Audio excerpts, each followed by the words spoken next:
I'd like to do a review on the very first of the Against the Giants modules, G1. Let's start. This is the first of three adventures that lead a high level party towards an even bigger adventure if they decide to follow it. However, there's so much treasure in this very first one that they might just turn around and call it quits, depending on whether the king that they currently serve lets them do so. At the beginning of the adventure, it says to the dungeon master to put the backs of the players against the wall.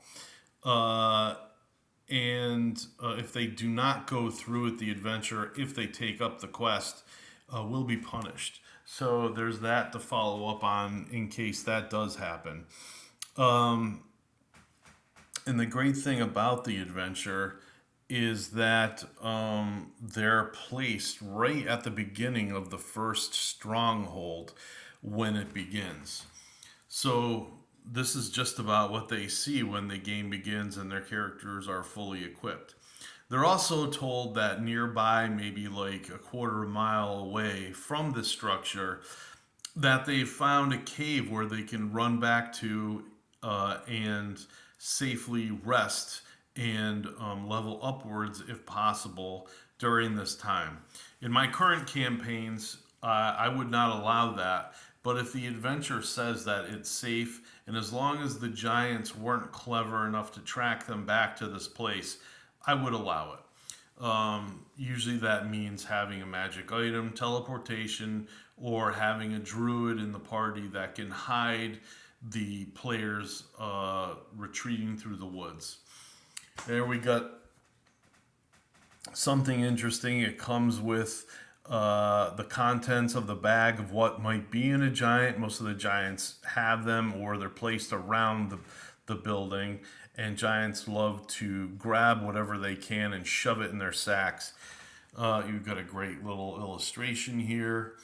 There are chances of random encounters as they come through. I think it's a 1 in 8 chance for an encounter having to run into something quite by accident.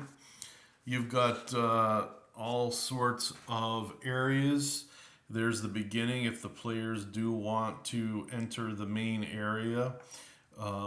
They can do that, and there's a couple of giants which are not on their best behavior there.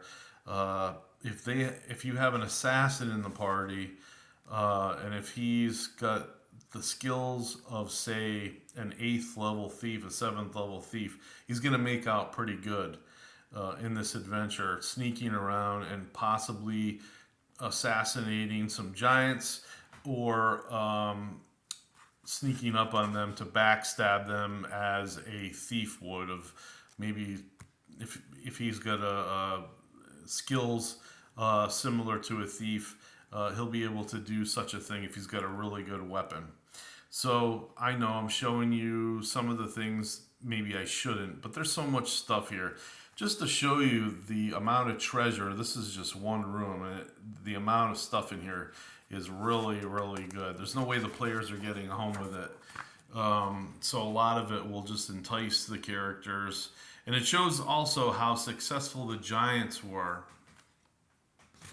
So right away, if they enter, and this is the most common entrance that the players usually choose. If they don't, there's an outside area. That section 22 is wide open, and the players soon find out that there's something in there, something they might not want to deal with. So I love the adventure. The adventure is a lot of fun. I got to play it and dungeon master it a few times.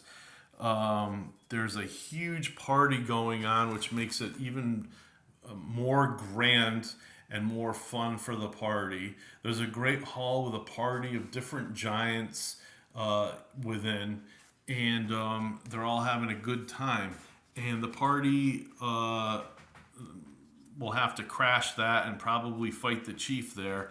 Otherwise, they're going to have to slink around what's going on and avoid that, at least at the beginning.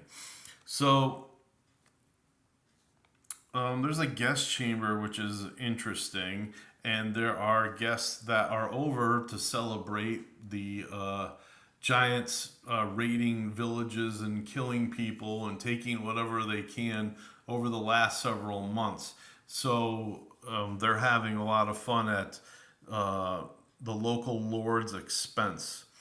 You've got the kitchen area here with a wonderful illustration by David Trampier. Just an ugly, mean giantess, working in the kitchen, trying to make food as quickly as they can for the boys at the party. Not really good for them, but they've got some orphan slaves there to help them out. You've got the giants, they've got plenty of allies living with them there. They've got ogres, they've got all sorts of humanoids that they've managed to scoop up to help them do their evil deeds. And as long as they do their job, these other races are probably making out very well. So there is a dungeon level, and it's really good. You've got the slaves, you've got the lesser race orcs and everything that are controlling the slaves living down there. There are some escaped slaves who have built up ramparts and areas to hide themselves away from the giants and the creatures that work for the giants. And there's plenty of treasure and everything down there. There's even a hard to find and hard to get to area for the players. Very dangerous. If the players happen to get to it, there's a chance at finding lots of treasure. But the chances are slim and none at getting back to the main adventure. Once they get to that room, it really gets hairy trying to get back there. This is the bigger version of the module. In other words, they stuffed G1, 2, and 3 into this adventure together.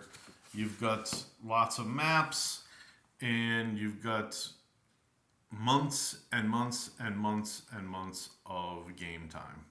I highly recommend this. I know they reprinted this probably for 5th edition, but trust me, it's watered down. It's not worth your time. That's my opinion. You might find it otherwise. And plus, they give the giants like 300 hit points or something like crazy like that. It's ridiculous. So anyway, that's all I got to say about this first adventure module. Have a great day.